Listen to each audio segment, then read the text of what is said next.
What up, parents? It's the Parent from Love podcast. I'm your host, Jerrod Zertucci, fellow parent, behavior nerd, emotions expert, and active imagination guy looking to give you that edge in parenting.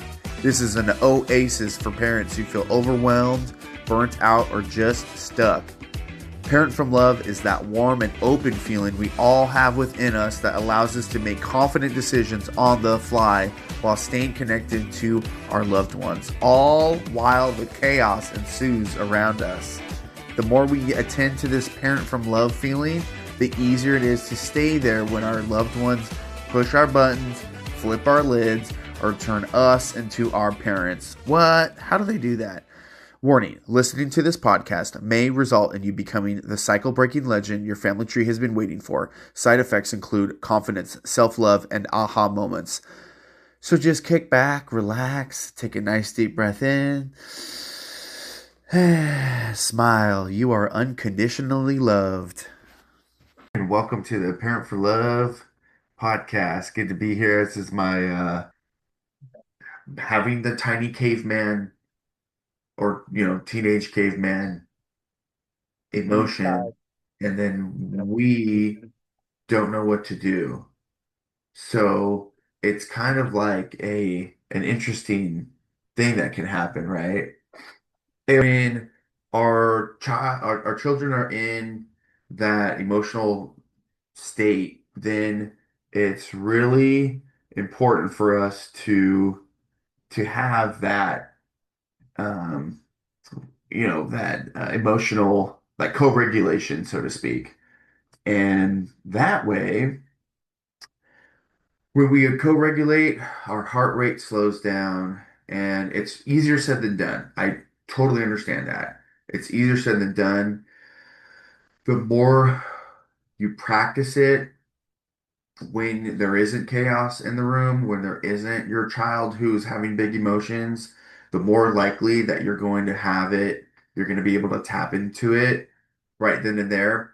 Um, Again, I'm going back to that personal, like taking it personal. When we take things personal from our child, the way that they react or respond, um, then we can have a major, a reaction from rage or a reaction from anger or a shutdown or like I don't want to deal with this right now, right? There's the fight, the anger, rage, or there's the flight. I'm going to get out of here. This is too much. I don't know what to do with this. And then there's the co-regulation or freeze. There's a freeze too, but this is basically just like uh, I don't know what to do. I'm just gonna act like a possum and pretend like I'm not here. And then there's the co-regulation. That's kind of what I see it as, though. And this is from polyvagal theory when we're able to come from empathy, from love, from that prefrontal cortex, then our children notice that from the tone of our voice, from our body posture, from our facial expressions. That's the biggest thing that's in the room. If we're co-regulated, to be honest with you, if you do a really good job, they can have their big emotions and again, it's a skill. You're not going to lift 1,000 pound weight from the get-go. You got to start off with 5 pounds. Well, maybe not five, but like 20 pounds, 50 pounds, and then work your way up. So it's a skill. There's a process to build that muscle. And to me, it's mindfulness, but this episode is not about mindfulness. I'm gonna go back into what the template of today's agenda was for, because I really wanted to give you a good idea as to what's happening with your child, emotional brain versus the logic brain, and that way we can not take things as personal. So. Take a nice deep breath. We're going to go into the second agenda item for the day and basically what different developmental like age groups are capable of. That way we understand where they're coming from more based on their level and we can meet them halfway. So let's look at what children are actually wild for in different stages of development. So These are guidelines. These are not rules. If you feel like your child isn't doing one of these and they're in that age group, um, just know that that might be something that you can work with them on, you can help them with and developing through co-regulation, through validation, through like I'm telling you how big validation and co-regulation really is. I'm letting you know that helps them feel safe. Um, there's love and there's compassion and empathy involved with validation and co-regulation. With dismissing and with trying to problem solve, that can lead to guilt or shame or fear or like feeling less than. And we don't, if that happens, by the way, we can always repair.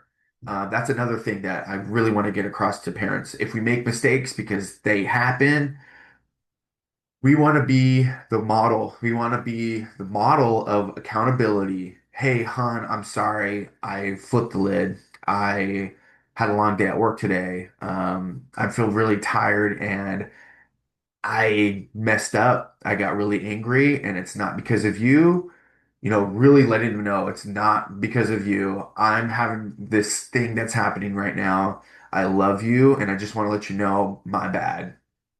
And that's it. Second episode. So, really looking forward to seeing what happens from this. There's a lot of cool parenting science, mindsets, and just overall kind of relationship building and connection, building compassionate, you know, mindsets, principles. So, let's begin. So, this episode is called Why Your Child is a Caveman, and it could be your toddler all the way up to your teenager and even up to your young adult. So um, just some things to think about when we are, trying to connect with our loved ones, right? I like to start off each episode with um, the quote and then a story that kind of sums up the episode. And that's children. The first thing is quote, children are not things to be molded.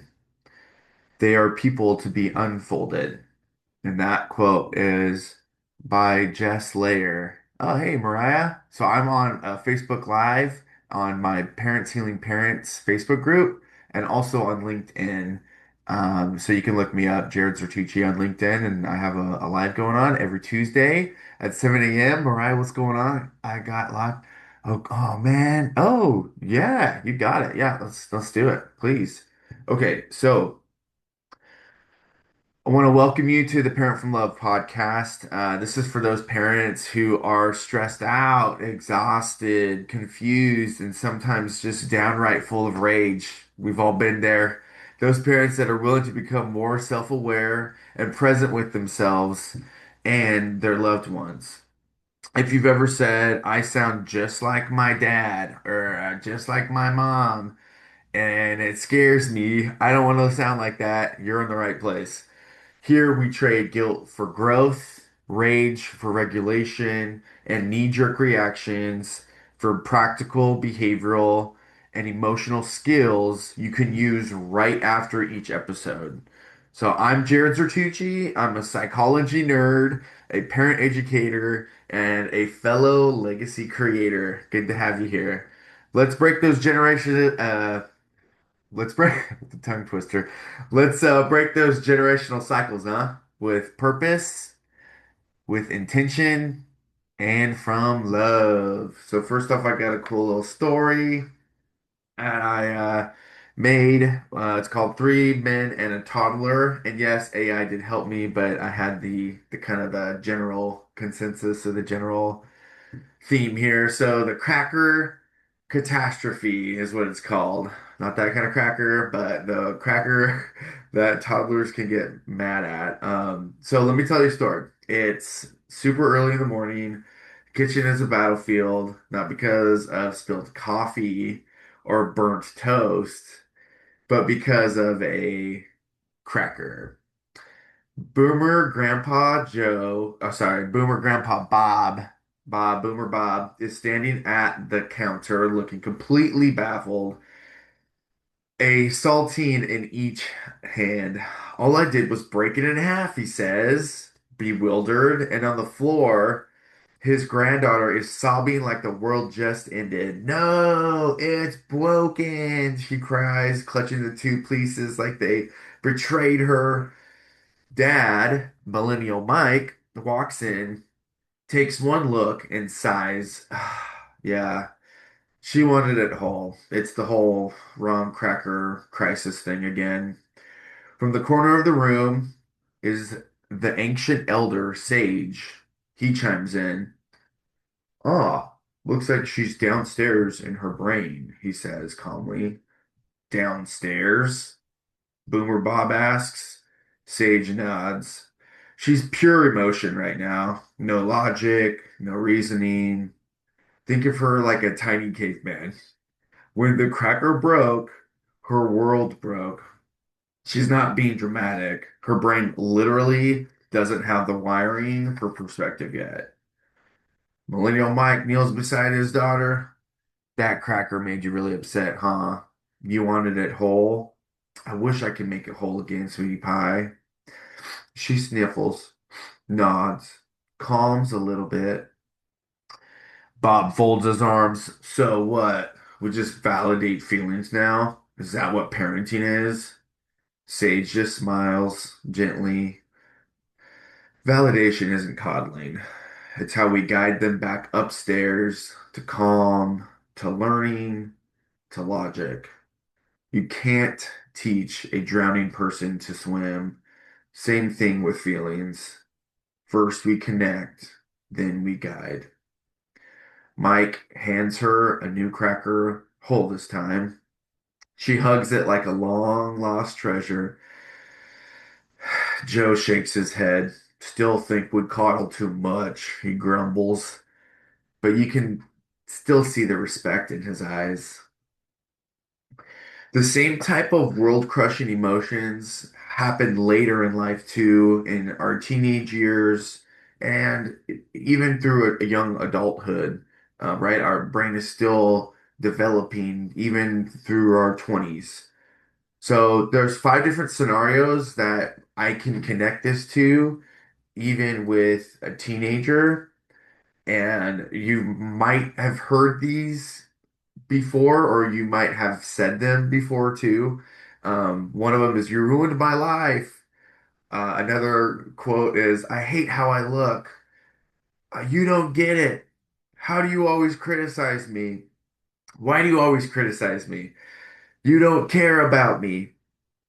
So each of these has their own kind of scenario that comes with it. You ruined my life is when maybe your teenager wants to go over to a friend's house and or do something socially, and you have a boundary of, okay, you need to come home at 10, or there maybe you have a value of, or a boundary of, like, there are no sleepovers, and your teenager just says you're the worst, you ruined my life, everyone else's parents let them do this. And it comes back to this broken quacka, right, of like this thing that's like earth shattering to them, and to us it's maybe difficult because we're trying to hold our boundary, we're trying to hold this rule, and we have big emotions from this. And so what is very helpful and beneficial and allows our loved ones and our little ones to get to a place of regulation is validation. Validation, validation, validation is what I like to say. If you're stuck, think of how to validate, and it's a skill. Validation is such a skill. So I'm going to give you a compassionate framework or a way to validate each one of these scenarios. So you ruined my life. You can say it's so frustrating to feel like I'm keeping you from something everyone else is doing. I can understand the frustration. There's anger that you have right now because you feel like there's an injustice. I'm sorry, honey. That's a rule that we have. I love you. Something along those lines. We're gonna go to number two. I hate how I look. So they try on like five different outfits, crying over refusing to go to school. What's really happening here is teenagers are really under a body image comparison, right? And social media comparison, shifting hormones means identity is fragile and highly reactive. They don't need fixing, they just need witnessing. So rather than logicking, oh, honey, you look fine, don't worry about it, and dismissing, that's uh, not going to get you anywhere. The solutions, wear something else. Oh, look, we bought something for you the other day. Instead of those, offer empathy. So it sounds like your body feels like the enemy right now. That's okay. I can understand that. When I was a teenager, I would try on different clothes, and sometimes I just didn't feel right in the one that I chose to go to school. So I get it. It's a really hard place to be. And from there, there can be, good conversations to be had, or at least they feel understood, and that gives them a more likelihood to get, to kind of move forward with their day and knowing that they feel understood and that this validation of emotions that yes, it's hard to pick clothing outright sometimes. And can I help you? Tell me more. Maybe there's something rooted underneath that. Maybe someone said something about their outfit the other day and they haven't told anyone about it and they're just keeping it and it's just, kind of grating at them. So that kind of opens up a treasure chest is kind of what I call it of insight as to where this behavior is really coming from. So the third quote would be, "You don't get it." Right. So maybe a scenario is like they tell you something big, maybe about a friend, breakup, or academic pressure. And when you try to relate or problem solve, they shut down. What's really happening? They're not ready for answers. They just want a mirror. They just want a pincushion. They just want to tell you what's going on. They don't want a manual. When parents move too quickly to logic or fixing, teens feel unseen. It's kind of the less is more, right? Um, Thought pattern here is like the less that you try to help, the more independence they'll gain, the more emotional resilience they'll gain, and the more confidence they're going to gain from the problem solving that comes from whatever scenario that comes from it. So a compassionate frame or a validation statement, it would be something like, "Thanks for telling me. That sounds like a lot." And you can even ask them, the three H's. Do you want me to hear you out? Do you want a hug? Or do you want help? You can always offer that. Number four is, why do you always criticize me? Why do you always criticize me? Right? Maybe you said that. Maybe you're a teenager or preteen or little one has said that. Scenario here is you gently remind them to clean their room or say something about the tone that they are using, and boom, emotional overreaction. So what's really happening here? Teen brains are sensitive to perceived criticism, even when none is intended.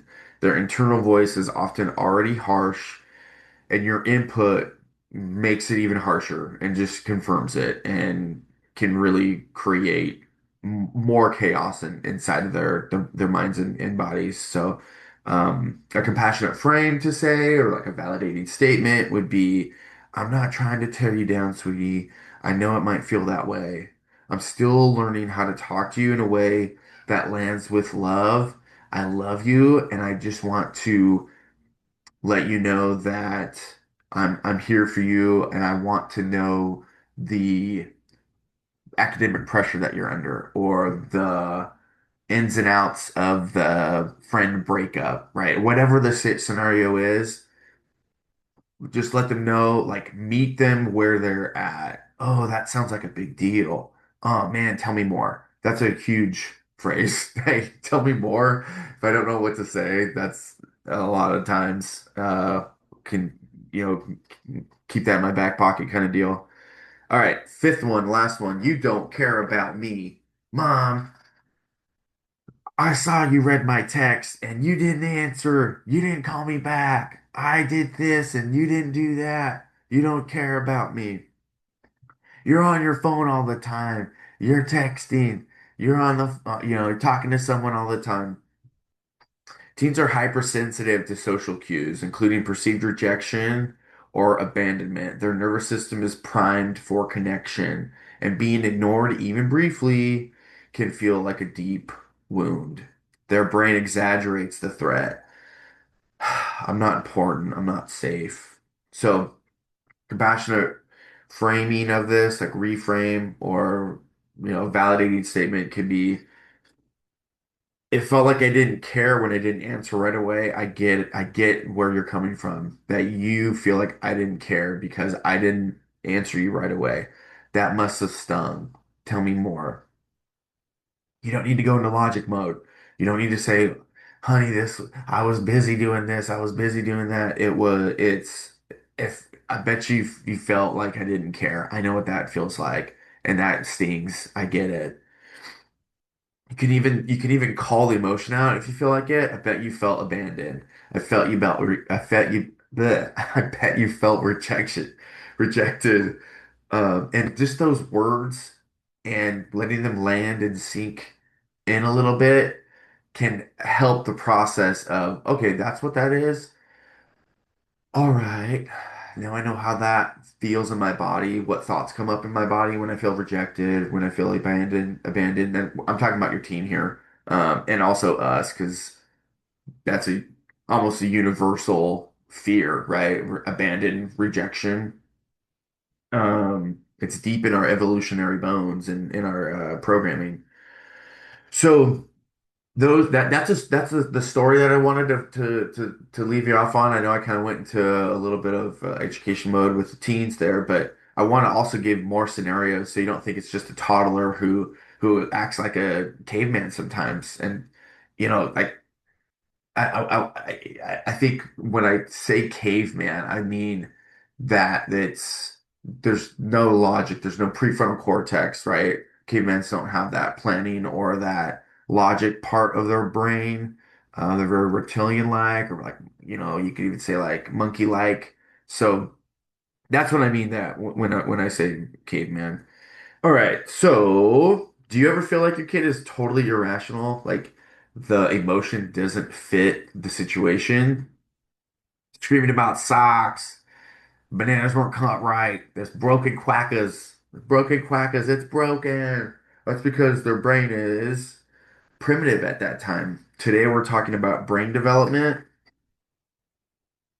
and why your child is basically a tiny emotional time traveler from the Stone Age. What we're going to talk about today is the upstairs and downstairs brain by Dr. Dan Siegel. So the kind of emotional brain versus logic brain, developmental windows. So what 2 to 4 year old toddlers typically do, what 5 to 7 year old children typically do, and what 8 to 10 year old adolescents and beyond are actually capable of. Why reasoning doesn't work mid tantrum. I get this a lot.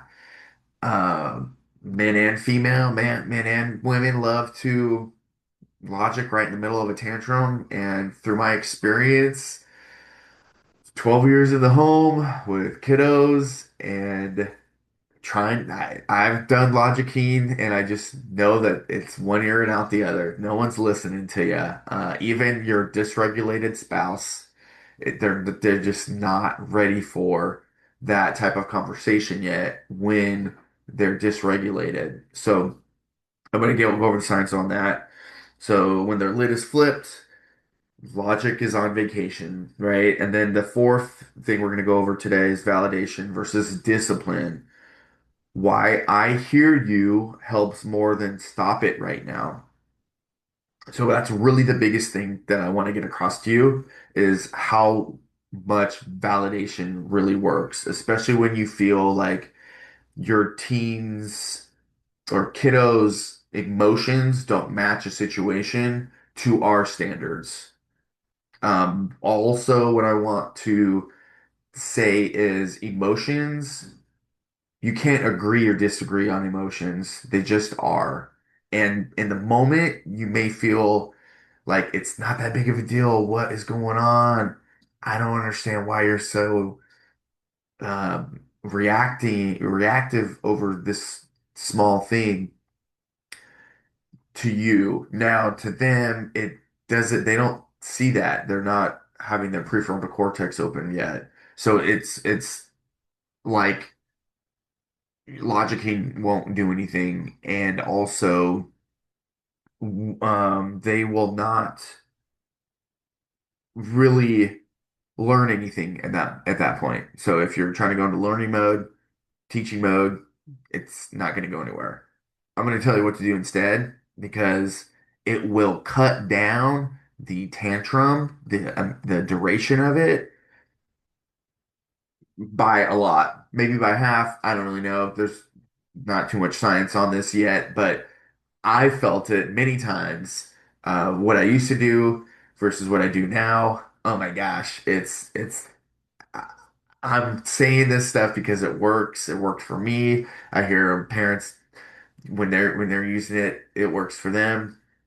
So it's just a skill that needs to be built. Go to my website, parentfromlove.com. I think this is such a huge skill that if you sign up for my newsletter, I'm also gonna give you a free thing you can put on your fridge that's like 10 validating statements. So 10 statements that instead of dismissive, like, hey, honey, that's not a big deal, or just do this, honey, instead of that, because we're easy to do that. It's so easy to do that because our logic brain is right there, ready to go.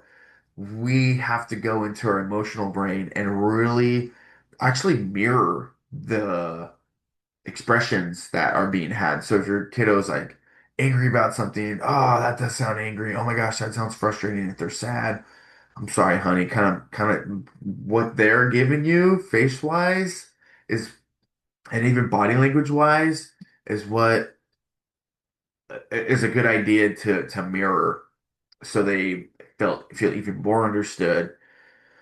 And then using language like, honey, that sounds frustrating. I understand that that does sound sad. I remember when, and you could tell maybe something that comes up for you that is relating to the situation, or even just saying, tell me more is huge. So, first thing, we're going to Upstairs, Downstairs Brain by Dan Siegel. I love all of his books. Check them out. Okay, so in your body and in your brain, imagine your brain is like a two-story house. So the downstairs brain is the emotional brain. It's responsible for big feelings, instincts, survival reactions like fight, flight, or freeze. And the upstairs brain is the thinking brain. So we got the downstairs brain and the upstairs brain. And the upstairs brain is where the problem solving is, where there's decision making, there's an ability to show empathy and regulate emotions. Now, here's the key. Little kids are still building that upstairs brain. And under stress, even adults can get stuck downstairs. So this is why your child might scream, hit, run away, bite. They're overwhelmed. It's not that they're being bad. They're just in that downstairs brain. Their emotional brain is taken over, and logic is totally just on vacation. So when we expect a child to use their words or calm down and talk about it before they're ready, we're asking them to jump to their upstairs brain to show up to a house that's locked from the inside. So they're here in the downstairs. We're asking them to jump up, and right now it's just locked. It's just not ready to be tapped into yet, right? So the takeaway here is what can we do as parents is help your child climb the stairs. That means calming their nervous system down. And there's a couple things that you can do that are physical behaviors that you can take from this episode and utilize them. Lowering your voice. Think of Mr. Rogers. Lowering the volume of your voice. Slowing the rhythm. Getting to their level, their eye level. An open body posture. A warm smile, a warm facial expression, um, a tiny smile from the eyes. The eyes are where like real smiles come from, or even if they're sad, matching their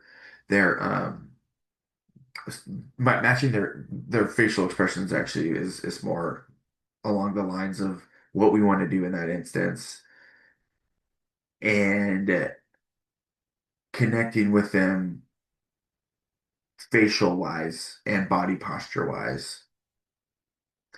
And we're going to offer connection before correction. So, connection before correction.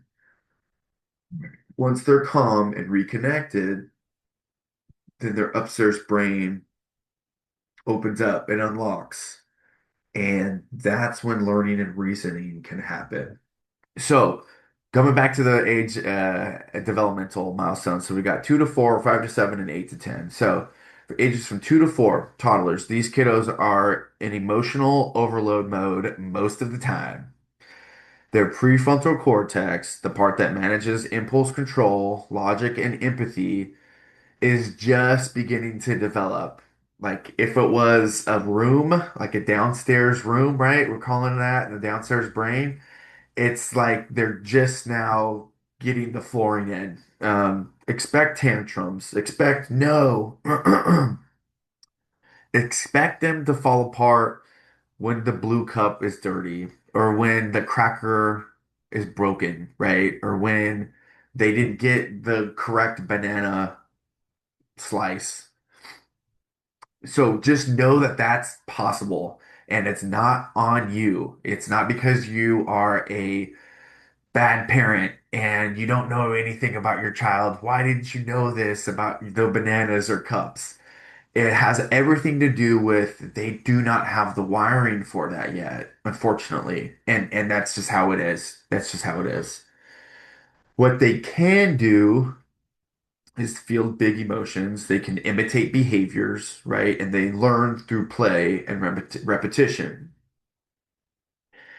And when it comes to learning, they're looking, they're watching. So when we are able to co-regulate, when we're able to have a soft facial expression, say, "Oh, I totally understand it. Oh man, that would be frustrating." We can even do self-soothing messages that when we get into a big state of emotions, what do we tell ourselves, right? What can we tell ourselves? Like, it's okay. You're still amazing. It's okay. I don't really tell myself that. I don't know what I'm saying, but like, hey, there's another side of the road, right? There's another positive aspect of this. Um, but for now, it's really validating soft expressions, even like I said, mirroring their expression and really getting in that emotion that they're in. It could be sadness, it could be anger. Um, And at that time, it's like the world is falling apart, right? When they're 2 to 4 years old. So kind of having that like, oh man, I wish we had a whole cracker, or I wish we had the right cup ready. Something along those lines to where they understand that you understand. So ages for 5 to 7, this developmental window, this is a transitional window. They're still emotionally sensitive, but they're starting to experiment with self-control. They can follow multi-step directions sometimes. Verbal instructions, I would say, gosh, keep it down to the bare minimum. Verbal instructions to all the way up to 7 years of age are really difficult. It's hard. It's not fair for us to think that they can do verbal instructions and hold a multi-step direction in their head and then actually carry it out. That's a lot. Okay, so they crave structure and fairness. What they need is guidance, not shame. They're trying, but it's inconsistent. I think one of the things that I come across too with parents is like right at the age of, let's say 3, maybe 4, and when kiddos start saying sentences that sound like adults, and then we treat them like adults, like they can understand verbal instructions, they know how to do multi-step instructions. It's like, no, they don't know how to do that, and that's okay. What I always recommend when it comes to morning, night routines, things where it should be easy, but somehow these everyday tasks are really difficult, is picture schedule, a visual schedule. So if they can read, write the words, or I mean, even if they can't write the words with the picture. So first off, honey, we're gonna, I don't know, eat breakfast. So, you can even take a picture of breakfast. Um, and then then we're gonna brush our teeth and shower and whatever it is. But a visual schedule just totally jumps over that vocal instructions. And you can make it fun. You can make this visual schedule fun. Create it with Batman or princesses or Bluey, right? To make it their own, to make it something that they enjoy looking at. That's fun. And it's, you both made it together kind of deal. Something like that. And I'm telling you, that works wonders. Morning and night routine, and even maybe when they come home routine or something like that, you can give them like a schedule, like, hey, I would like you to do this, homework, chores, and then do whatever you want. Okay, so moving on to ages 8 to 10. Now we're seeing more reliable use of logic, empathy, and reasoning. Uh, but emotions will still rule during stress. So these kids can think about consequences, but only if they feel safe and calm. The takeaway, we often expect too much too soon. Development isn't a race, it's a rhythm. I love that. I love that visual. I love that feeling in my body of it's a rhythm. Dun, dun, dun, dun, dun, dun, dun, dun, dun, dun, dun, dun. And even in, I've even read and I see this as very important for routines in the morning.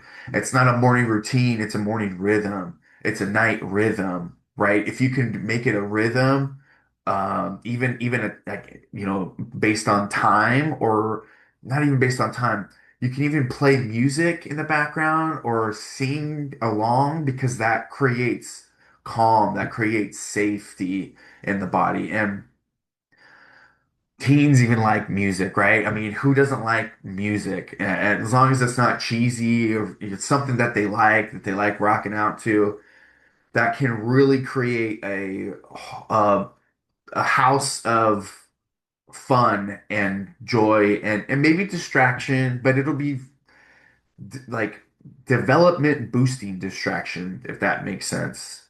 Um, So yes, we want to get on out on time, maybe building in more time in the morning or more time in the evenings so we can have that distraction boosting play or fun. Could be something too, but based on what your situation is. But so understanding your child can and like what your child can and can't do helps you respond with wisdom instead of worry, instead of triggers, right? Instead of, why can't you do this? And really, what we're really saying is, why am I not understanding how to do this? Like, if we really want to get vulnerable and get to the bottom of the blame game that we can do on our children, it really comes down to when we get to the deepest thing, a part of this is like, why can't I do this right? Why do I feel less than because my child is crying and I grew up in a society or a family or a culture where if there's crying, something did something wrong. Um, I get that and understand that, or something is wrong in this situation. And I'm letting you know right now to make space for these big emotions because instead of taking them personal, which I understand, I get, everybody does it, we can come from wisdom and know that this is what every child this age does, just about.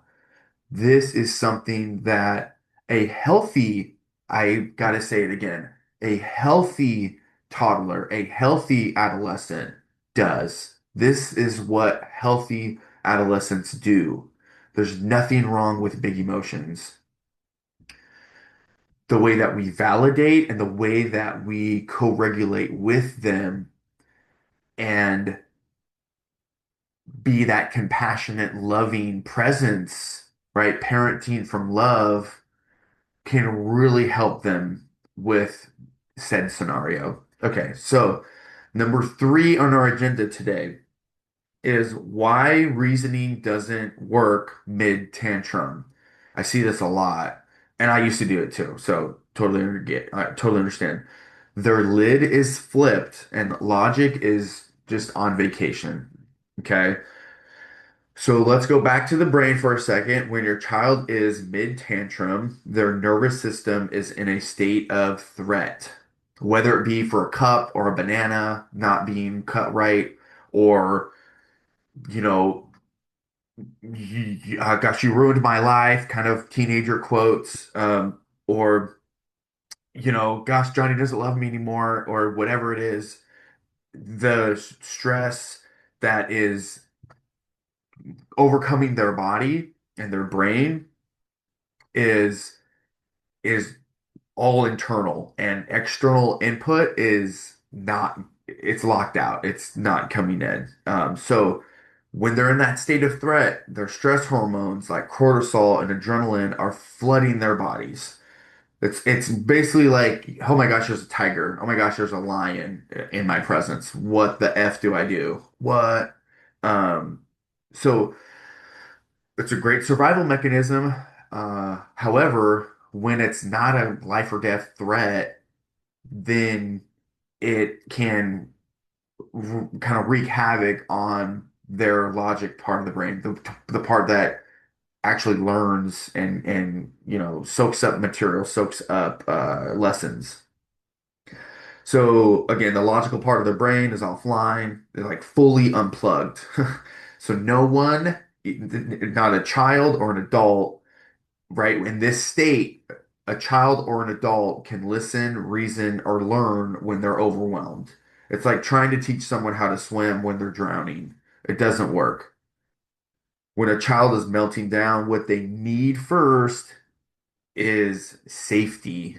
They need to feel like they're okay. And so, what that looks like is we breathe with them. We don't need to say deep breaths because I always say less is more in a tantrum. We're breathing.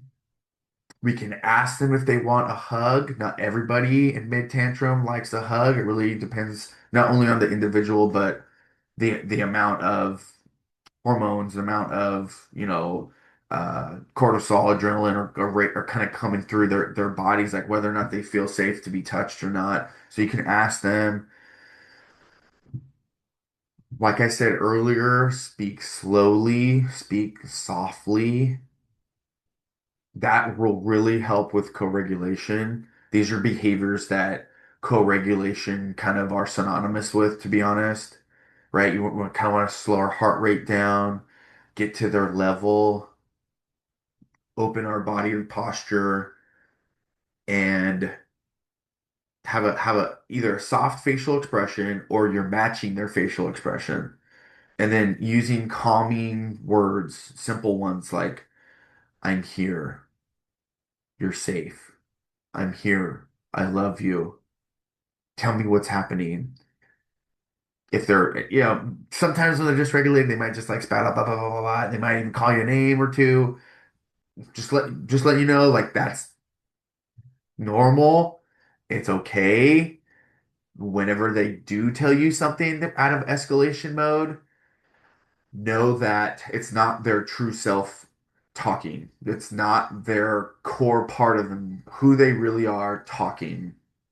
It's no, knowing this and having so much experience in the homes with teens and children who have called me pretty much every name in the book. The after times is always, I'm sorry I did that. I'm sorry I said that. Like regret. And I've learned not to get triggered, not to take things personal when a little one or even a spouse is dysregulated and they say things to try to hurt me. Every now and then I slip into dysregulation. I'm human, and maybe I'll say something back that I later regret too. There's accountability, there's repair, right? There's always the I'm sorry, I shouldn't have said that. I was just talking out of my bum, whatever you want to say. I'm talking out of uh, dysregulation. It sounds really nerdy, but you can say however you want it. Um, but the big picture here is being calm, and yeah, the way I like to see it too is like my aura of calm will help my loved ones become calm. It would help them become more likely to stay calm. Um, I can also say as a dad, as a male figure, we have very intense emotions that can scare women and children. So when we are joining the chaos, it could be double fold the chaos. So if the male, our masculine part of us, I guess you could say, even females have that part, right? There's a spectrum of gender, is how I see it. Um, if you can calm down, know that it's not personal, know that whatever your child is going through, it's not about us. And how can we get to that root? How can we help them? Then we get to a place where they're calming down, they're hugging us. We might be physically, um, you know, I don't know, even rubbing their back, or some kiddos also like, tapping on the head, or even like going through the head. It really depends on the individual. I know I said tapping and you're like, what? Tapping sounds weird, but every individual is different. So those kind of safe physical gestures can go a long ways. And after they calm down, only then you can say something like, "Ooh, what was happening for you?" Kind of get into the root if they're able to let you know. If even if they're not, your body language of like, "Hey, I'm really curious what's going on. I want to know," even if they're not old enough to give you a sentence or give you what's happening with them. I always love to connect what's happening in their bodies. Like, where did you feel that in your body?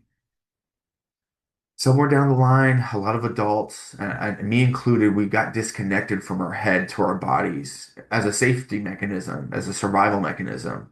Um, really recently was able to kind of reconnect that body and mind and brain. And so to give that gift to your young ones, your loved ones of emotions and physical sensations, and these emotions come from a certain part of our bodies, and everybody's different. Anger can come from my chest or even like the back of my neck. I've heard the back of my neck from people. I've also heard anger is like seeing red. They literally see red. Um,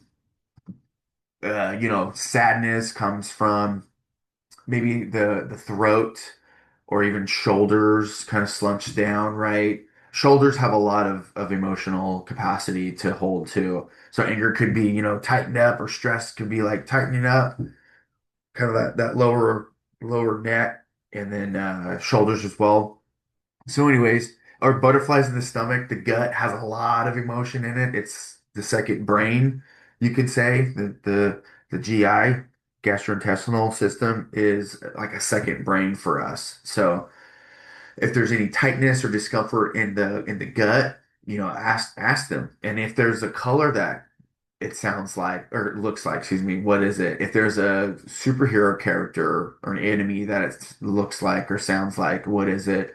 If it's oh gosh, you can get really creative with like what emotions look like, what they feel like, what they sound like, right?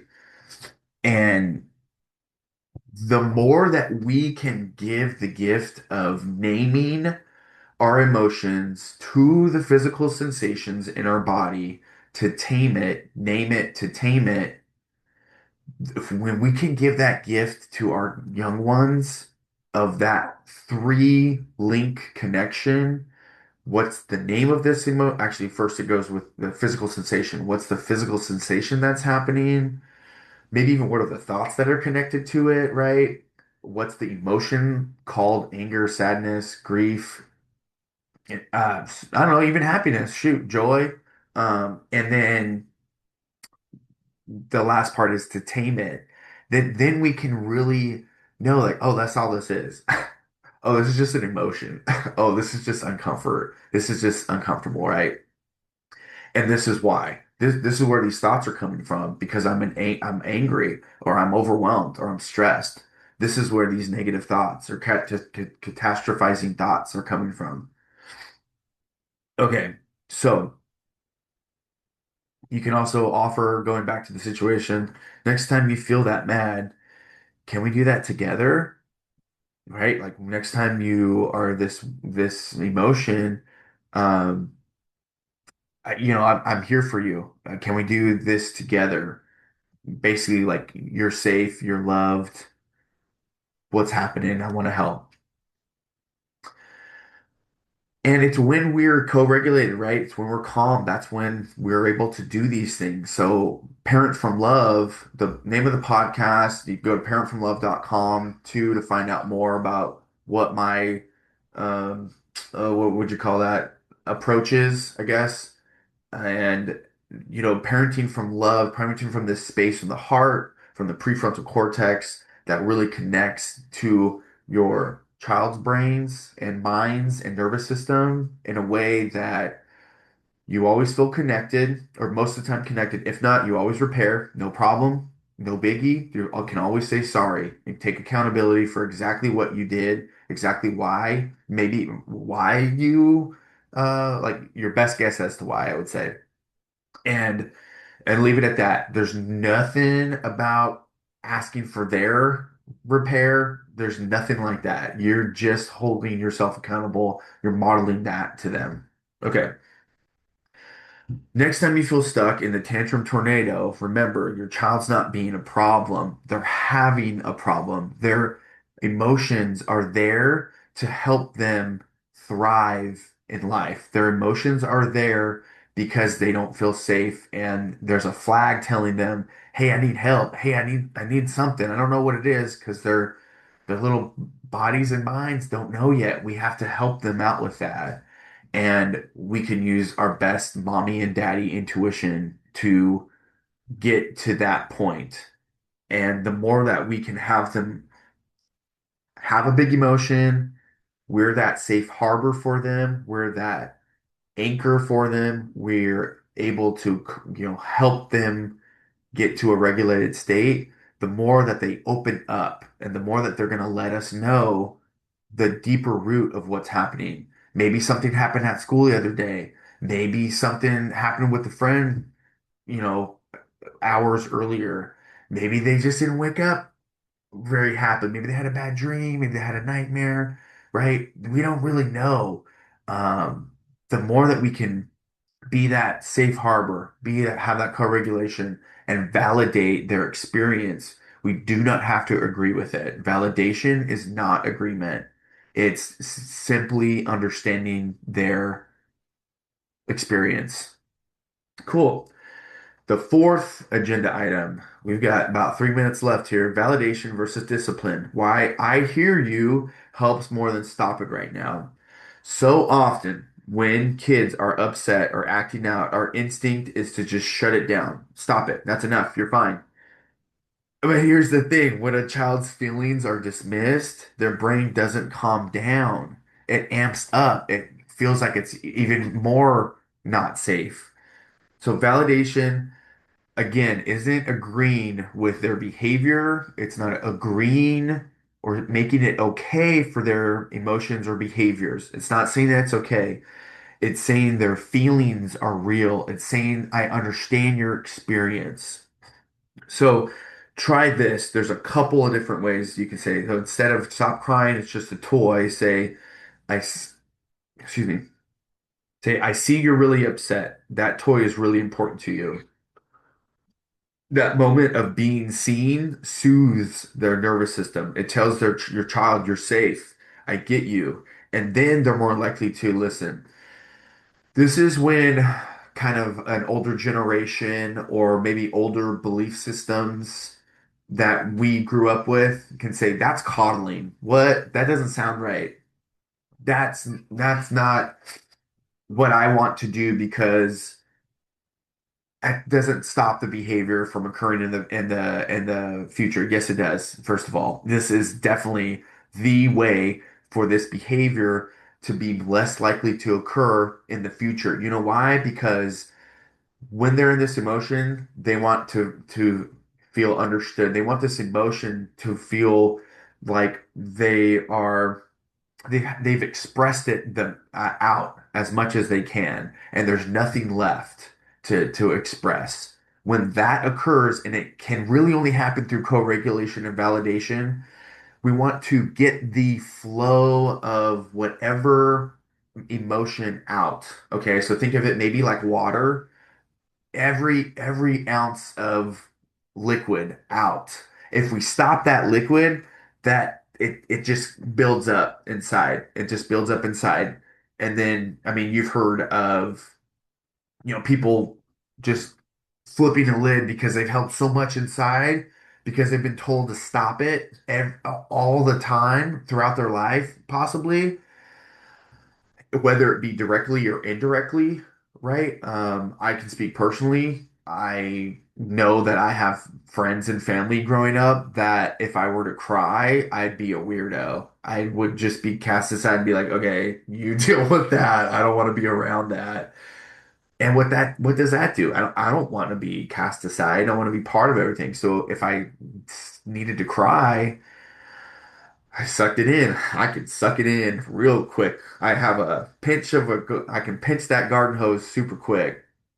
Now I'm able to cry it out. I'm able to grieve. And that's when I level up in my life. That's when I'm able to really create more space in my body, in my emotional landscape. I don't know. I can feel it. I don't know. Yeah, emotional landscape, I guess you could call it, for more joy, for more things that are more important to me than the angry situation or the sadness or the loss.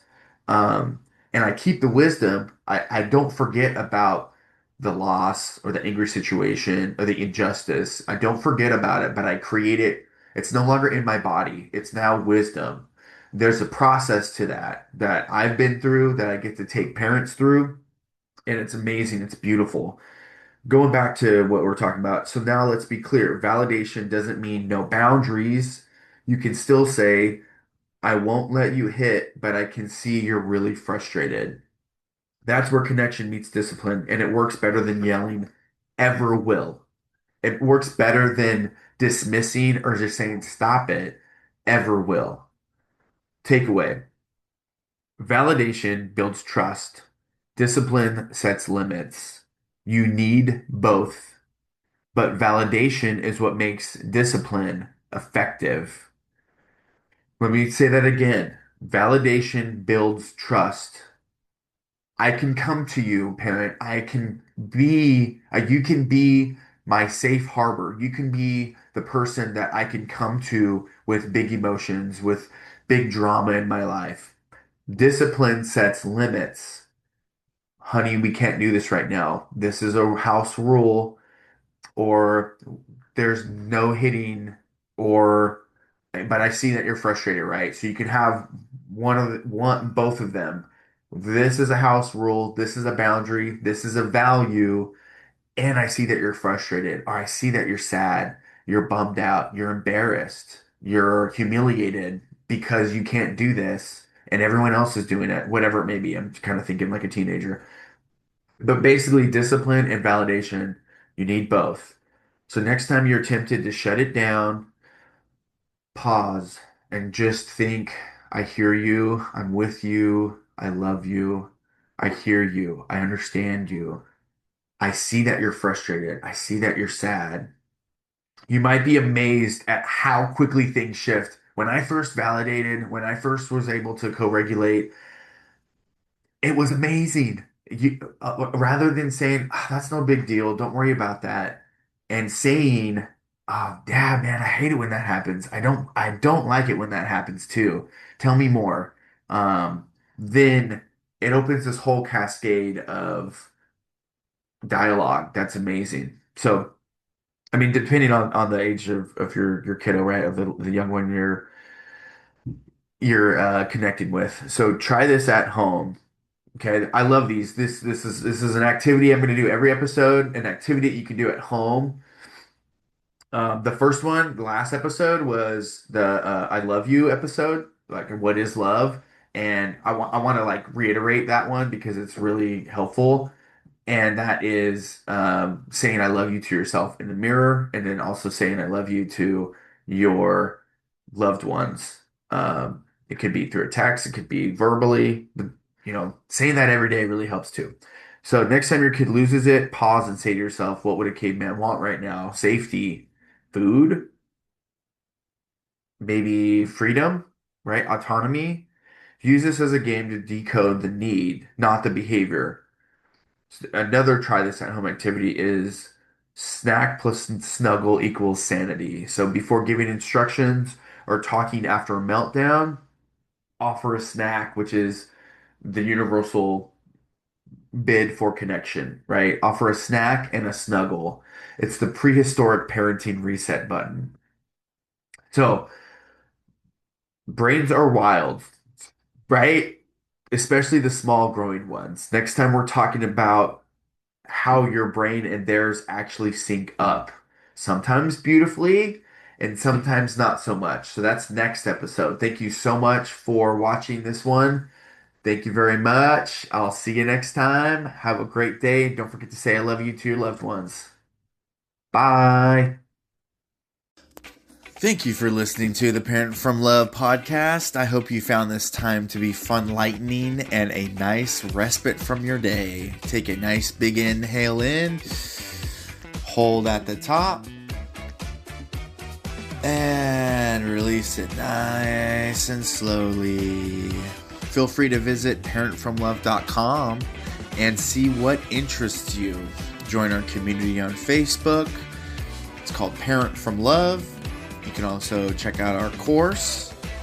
Please like and subscribe this podcast. Comment down below. I'd love to know your thoughts about the show and any feedback or any challenges that you have for future podcast episodes.